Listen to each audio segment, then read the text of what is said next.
Brian Laundrie had a 37-day head start. 37 days where no one was looking for him. 37 days where he was already back home without Gabby. By the time the world realized she was missing, he had already disappeared. And that changes everything. Welcome to Where the Trail Ends, where we follow the story until it disappears. In 2021, the disappearance of Gabby Petito became one of the most widely followed true crime cases in recent history. Millions of people followed along in real time, watching every update, every development, every new clue. But while the world was searching for Gabby, there's a part of this story that often gets overlooked: the time. Because in this case, time didn't just pass. It created an opportunity, and that opportunity may have changed everything.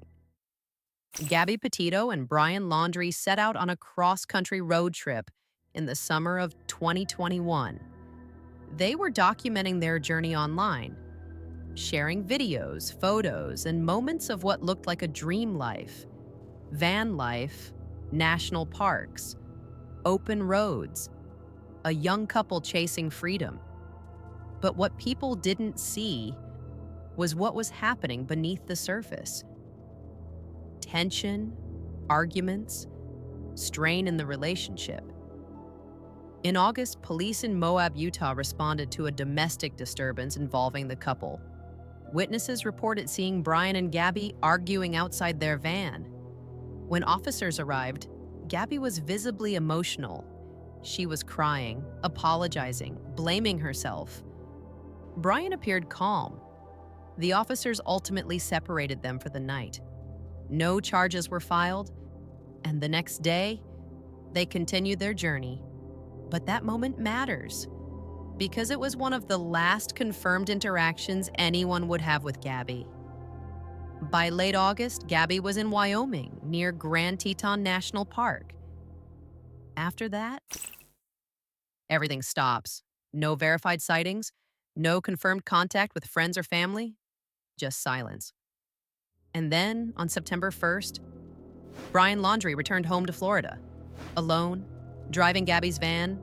No explanation, no public statement, no report of her missing. He was just back. And this is where the timeline becomes critical. Because when Brian got home, no one was looking for Gabby yet. No investigation had started. No alerts had gone out. No one outside of a small circle even knew something was wrong. For 10 days, life continued. Brian was at home with his parents. He had time to think, time to move, time to decide what came next. And for those 10 days, the one person who may have known what happened to Gabby was completely free. Gabby Petito was officially reported missing on September 11th. And from that moment, everything changed. The story spread quickly. News outlets picked it up. Social media exploded with theories, timelines, and speculation. People began analyzing every detail, every post, every sighting, every moment of their trip. And almost immediately, attention turned to Brian Laundrie.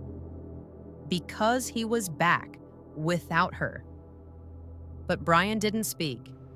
He didn't give interviews. He didn't explain anything. Instead, he remained silent. And that silence only made things more intense. Then, just 3 days after Gabby was reported missing, on September 14th, Brian Laundrie disappeared. His parents said he left their home to go hiking in the Carlton Reserve, a large, swampy area in Florida. He never returned. And just like that, the person at the center of the investigation was gone. By the time law enforcement and the public were fully focused on Brian Laundrie, he already had a head start. Think about that timeline. He returned home on September 1st. Gabby wasn't reported missing until September 11th. And by September 14th, he had disappeared. That's nearly 2 weeks in Florida, on top of the time before anyone even knew Gabby was missing. That's the head start.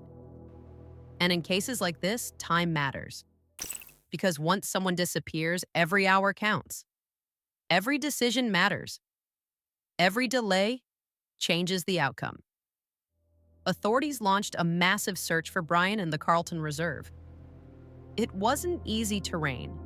Thick brush, standing water, dangerous wildlife. Search teams combed through the area for weeks.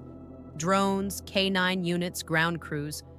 But for a long time, there was nothing. Meanwhile, the search for Gabby continued. And on September 19th, her remains were found in Wyoming. The case shifted again.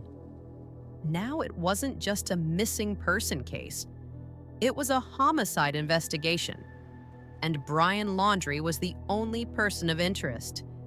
But he was still missing. Weeks passed. And then, in October, human remains were discovered in the Carlton Reserve.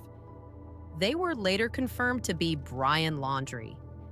Near the remains, investigators found a backpack and a notebook. Inside that notebook was a written confession. But even with that discovery, the story didn't fully close, because there are still questions, unanswered ones. What exactly happened in those final days with Gabby? What happened during the time between her last sighting and Brian returning home? And what about those 10 days before anyone even knew she was missing? Could anything have been done differently? Could earlier intervention have changed the outcome? Or was everything already set in motion? Because that's what makes this case so unsettling. It's not just what happened, it's when it happened, and how much of it unfolded before anyone realized there was even a problem. Brian Laundrie had a 37-day head start, and by the time the world caught up, it was already too late. This is a case that reminds us that sometimes the most important part of a mystery is what happens before anyone realizes there's one at all. Thank you for watching. This is Where the Trail Ends.